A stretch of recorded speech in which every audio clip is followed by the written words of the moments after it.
mga kachilax, no? Nandito tayo sa loob. Ditong Builders Warehouse. Dito to sa Tagaytay. Eksaktong-sakto. Nandito si Ma'am. Ma'am, pakilala ka naman.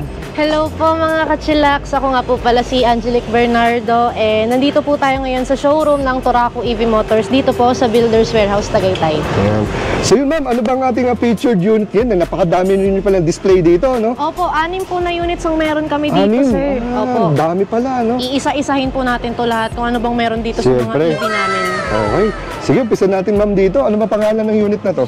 So, eto pong first unit natin, sir. Eto po si Radar RD6 po. Radar, eto po. Radar. Ganda. Mukha po siyang, dito po sa part ng unahan niya, mukha po siyang kotse style. Pero pag nakita niyo yung gilid, ay, pick up pala to.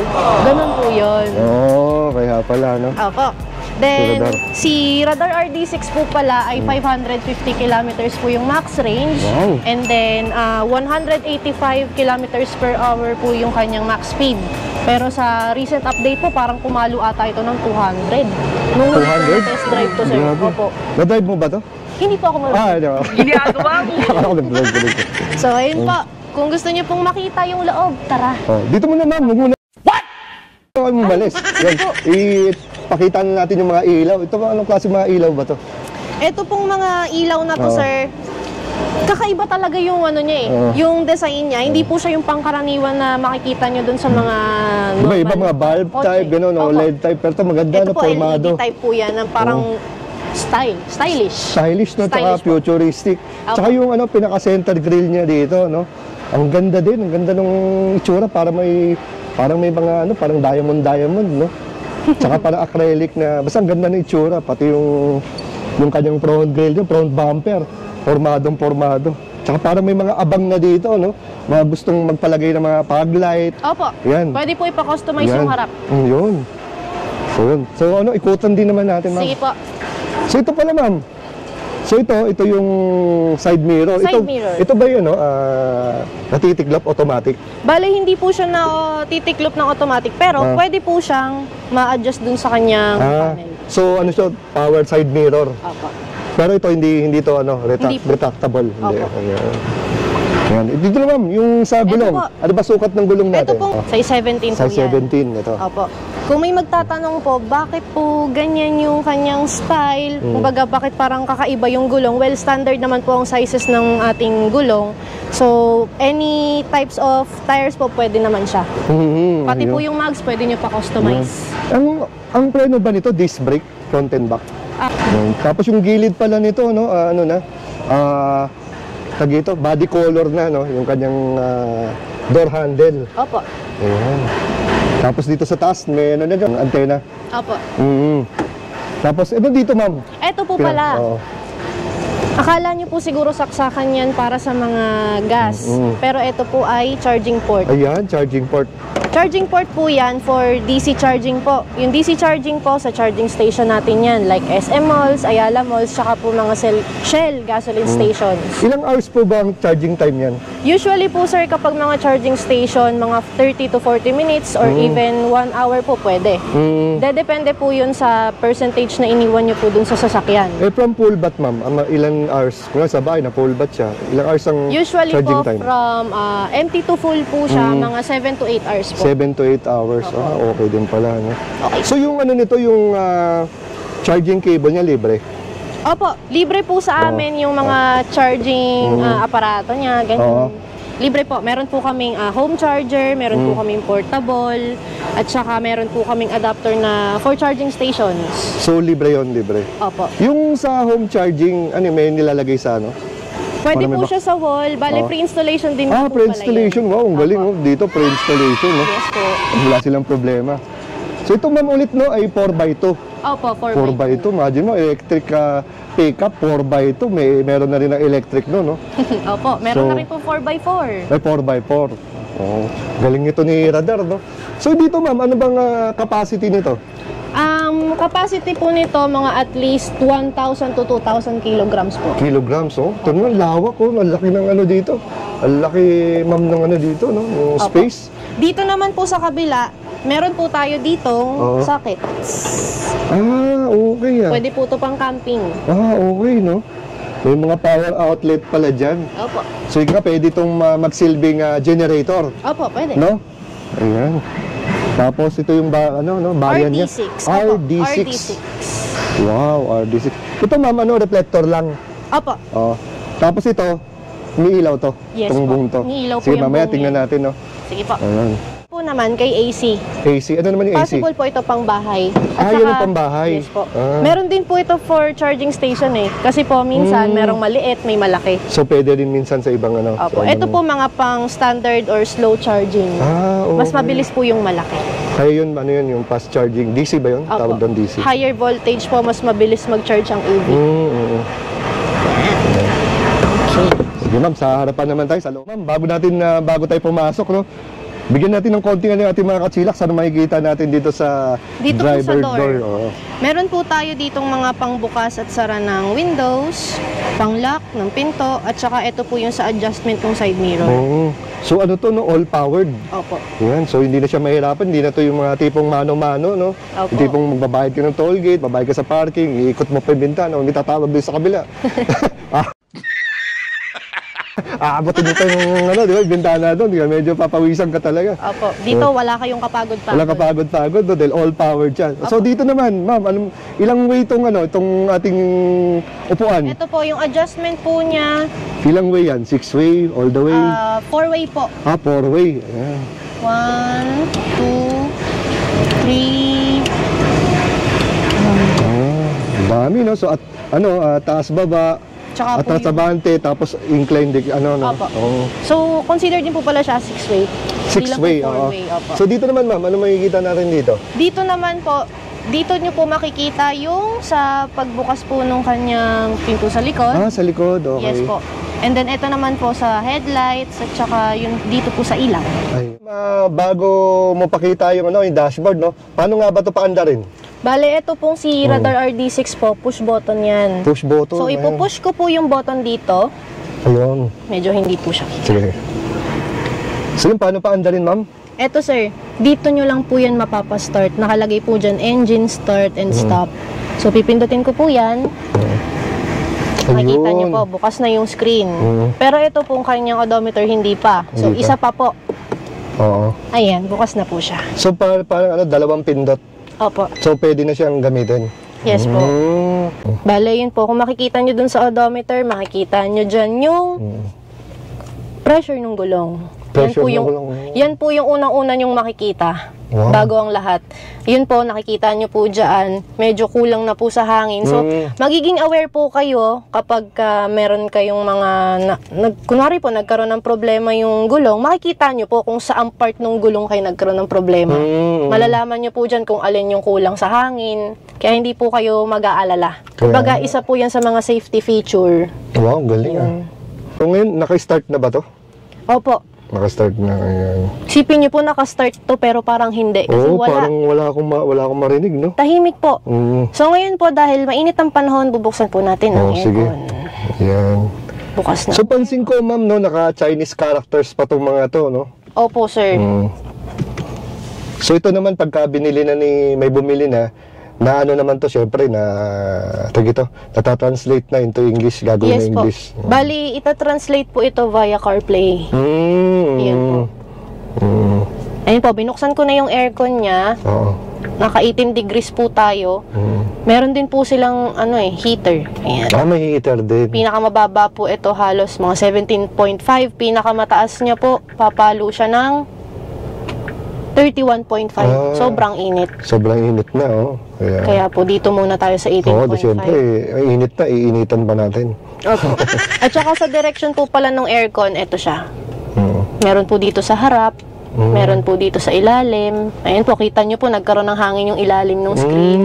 So, ang kakaiba pala dito, ma'am, no? Hindi lang pwedeng mano-mano dito yung direction ng hangin. Pati dito, Opo. control din pala, no? May Kita control niyo po. din. Galing, no?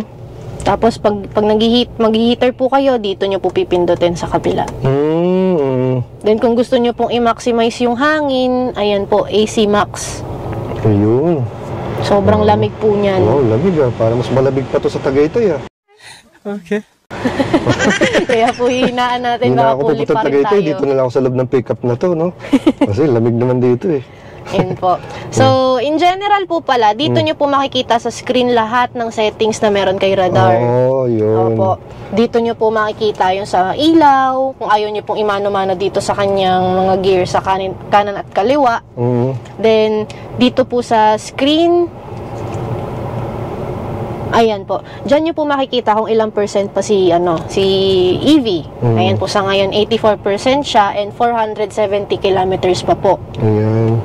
So, sa mga nagtatanong po at mga magtatanong pa, ilang percent po ba dapat ito bago i-charge? Yun. Yun oo, po. oo. Hindi po natin i-advise na mag 0% yung sasakyan. Oo. Kasi mahihirapan po tayong mag-charge at the same time maapektuhan po yung battery life nung sasakyan. Tama. So, dapat po at least 40 to 80% po pwede nyo siyang alagaan sa charge. Pero hindi nyo po siya pwedeng pabayaan na maubusan. Kasi po usually may mga nagtatanong din po sa akin, paano kapag inabot ka ng lobat sa daan? Which is impossible pong abutan tayo ng lobat sa daan kung mamamonitor nyo po yun bago kayo sumakay ng sasakyan. Ayan. Yun po. So, napagandang tip, no?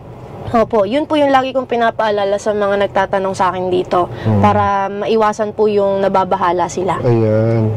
Ika nga, ang tawag dun parang yung range anxiety. Ayun po. Diba? Siyempre. In general po daw, EV anxiety. Ayun, heavy anxiety. Yung tipong papasok ka pala ng sasakyan, i-check mo na lahat. Hala, ilang percent pa ba to? Ilang kilometers ba yung pupuntahan ko? Yun. Anong charging station ba ang pupuntahan at madadaanan ko? Yung mga charging stations po pala, pwede nyo siyang matrack sa Waze. Opo, makikita nyo po yun doon. Usually naman po, SM Ayala Malls, Shell gasoline stations. Kung mapunta man po kayo sa province na walang charging station, meron po kaming ibibigay na portable cable charger. Yun po. Yun po directly na isasaksak sa 220 outlet. Yun po. At least 20 amperes po dapat para hindi po mag-overheat yung sasakyan at saka yung charger. Ayan po. Explore po natin. Ayan po, mapapansin nyo, pwede siyang i-connect sa Bluetooth, sa Wi-Fi. Ultimo hotspot po ng cellphone nyo, pwede. Galing, no? Then, sa SIM po, pwede rin. Ang galing. Yan po, pinapakita. Ayan po yung pinaka-interface nung sa ating sasakyan. Kung ano po yung nakikita nyo dyan sa screen, yan po yung actual na nandito sa loob. Ayan po. And then, sa settings po ng sasakyan, andyan po yung sa pagbukas ng ilaw, yung pag-lock mismo nung sa trunk, at saka po yung dito sa pinto. Ano pa po ba? Ayan po. Medyo... Sa battery, no? Meron din. Opo, sa battery. Ito po yung kanina. Saan ba yun? Ito po. Ayan, sa battery. So, makikita. Ito po yung ibang settings niya pa. Yan, ibang applications niya. Pwede pa po kayong magdagdag dyan. Ito po, pwede po pala kayong manood kasi may Bilibili. Familiar po kayo kay Bilibili. Oo nga, no?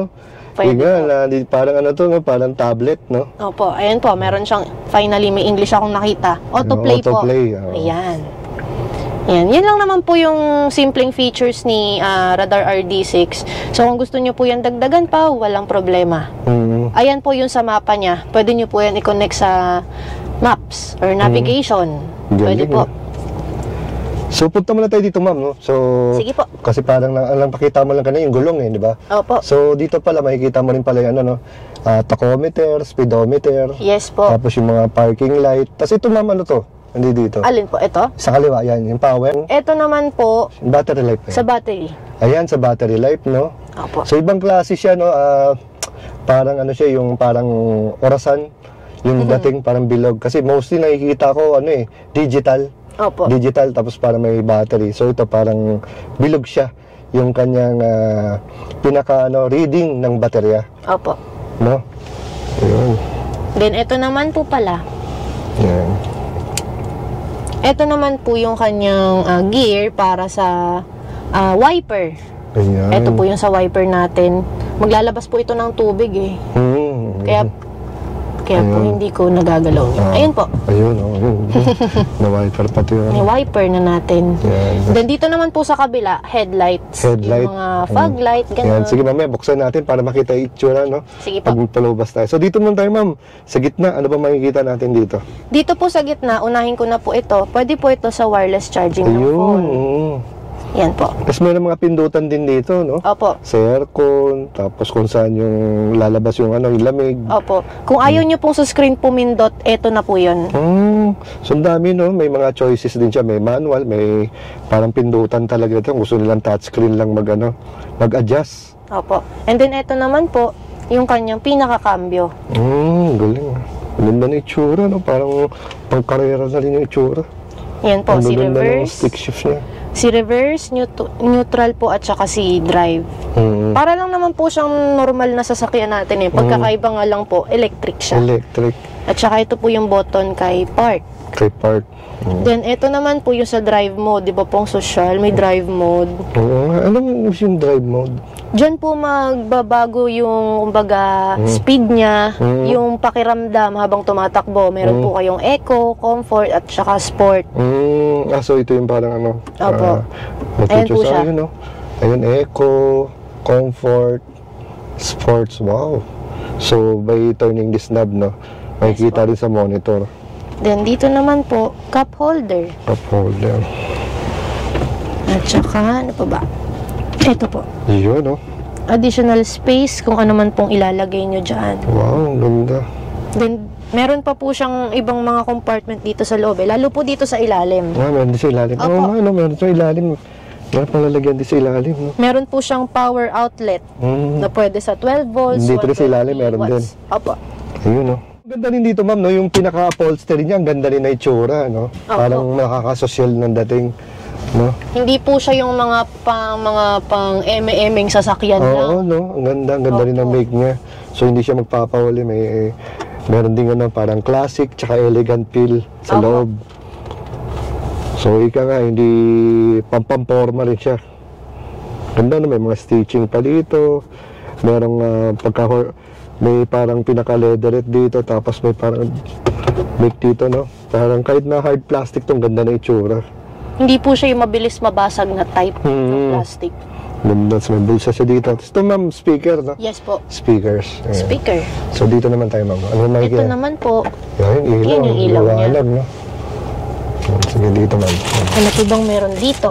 Salamin. Yan, may visor. Ayan po. Meron po tayong salamin. So, pero ito, ma'am, walang ilaw. Wala po. Walang ilaw. Ayun. Mamaya po makakakita tayo ng ganitong salamin na may ilaw. May ilaw, sige. Tapos merong dito, hawakan sa taas. So ito, ma'am, kahit pa paano, ito ay 5-seater ba? Opo, 5-seater po ito. 5-seater. Ayun. So dito sa likod, upuan niya, napaka-elegante. Yung mga social, tsaka stitching kasi, ang lakas baka pogi ng stitching. Opo. Parang ito yung kanyang trademark, yung mga stitch. So, upuan natin to, ma'am, no, sa likod. So, tingnan natin kung maluwag-luwag din para sa isang pickup. So, yun, luwag, oh. So, ko 5'8". So, nakita nyo yung, yung distance na akin tuhod dito sa upuan. So, ito yung parang pinaka-comfort position ko kanina. So, malaki pa. Lalo na kay ma'am, oh. Ako po, 5'5" lang po ako, Oo. 5'6" eh. Yan. So, nung makita natin dito sa may center console, meron bang charging din dito? Dito, sir, wala naman po kayong makikitang something special dyan. Mga bulsa na lang, no? Opo, mga pinaka-bulsa po. Dun sa yung sa likod, no? Puro mga bulsa, ma'am, Opo. ang nandito. So, Ito meron din siyang bulsa dito, no? So, mga dyaryo, mga milyones mo, ma'am, pwede may tago dito. Envelope, mga, ano ba binibigay yung mga Chinese, yung sa, yung colorate, ampaw, mga ampaw. Ayun, pwede dyan. Pwede po ampaw dito. Iyon. So, dito, merong hawakan din ng yung tataas baba, tapos meron siyang hook, para kunwari, atin ka ng kasal, ng binyag, o yan. So, merong hook dito, no? Diyan Same din. po dito. Same Ito lang po din. siya. Tapos, dalawang headrest dito sa likod. Opo. Tapos, meron ding seatbelt. Regarding naman sa ating warranty itong sasakyan. Bale, ang warranty po pala namin dito is isang 8 years at isang 3 years po. Yung 8 years po, para po yun sa mismong battery ng sasakyan. Yung 3 years po, all components po ng sasakyan. Ayan. Kung wala sakali lang, para na emergency, kailangan talaga may gagawin. Opo. Saan ba sila pwedeng pumunta or may home service ba kayo? Opo. Bale, may kasa po kami ngayon sa Baliwag, Bulacan po. Pero nag-home service din po kami since low maintenance naman po ang electric vehicles. Maganda pala dito na nag-home service din pala. Opo, sir. So, walang problema kahit sa bahay lang sila, basta schedule lang. So, ano naman tayo ma'am, modes of payment? Yun po. Sa modes of payment po namin, pwede po tayo sa cash basis, pwede rin po sa bank financing, marami po kaming affiliated banks, and then pwede rin po kaming mag-trade-in. Trade-in, pwede rin. Opo. Ayun. So, walang problema pala, no? Pag kung nagsawa ka na sa sasakyan mo, Opo. i-trade mo na para kunwari, gasoline yun. So, Para po makatipid kayo. Hindi so, po pera ilalabas. so, if ever kayo na po maghahanap ng buyer dun sa, Opo. sa lumang sasakyan mo. Yes po. Galing. So, ma'am, ano pa pwedeng ipin para madali nila makita to? Kasi pansin ko, medyo bago-bago pa no? Opo. So, sa mga gusto pong pumunta dito, welcome po kayo dito sa loob ng Builders Warehouse Tagaytay. Nandito po sa loob yung pinaka-showroom namin. Ang name po ng kumpanya ulit is Toraco EV Motors po. So, anytime po pwede kayo pumunta dito. So, itong Toraco Motors, hindi lang siya EV, no? Meron ding dito, no? Parang bilihan ng appliances. Opo. Kompleto, no? Tapos may supermarket pa. Yes. Ang maganda dito, malapit sa Tagaytay. Opo. So, pwedeng before or after, tumingin mo na sila, then magtagaytay na, di ba? Di ba? So, at least, maganda yung location niya. Kumbaga one-stop shop. Yan. So again, Ma'am Angelica, maraming salamat sa iyong time sa pagpapaunlak mo sa ating mga kachilaks. Opo. So till the next unit, Ma'am. Bye-bye po. Yun.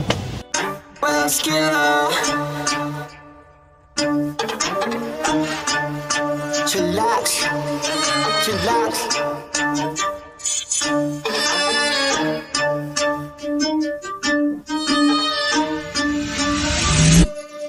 Kapag si Tito Well nag-demo, kitang-kita mura presyo, lahat kalidad, hindi invento, trabaho pero tao-tao. Bago ilabag dapat kalidad, di lang basta pamato, lahat detalye makukuha, di lang basta panalo. Kapag si Tito Well nag-demo, kitang-kita mura presyo, lahat kalidad, hindi invento, trabaho pero tao-tao.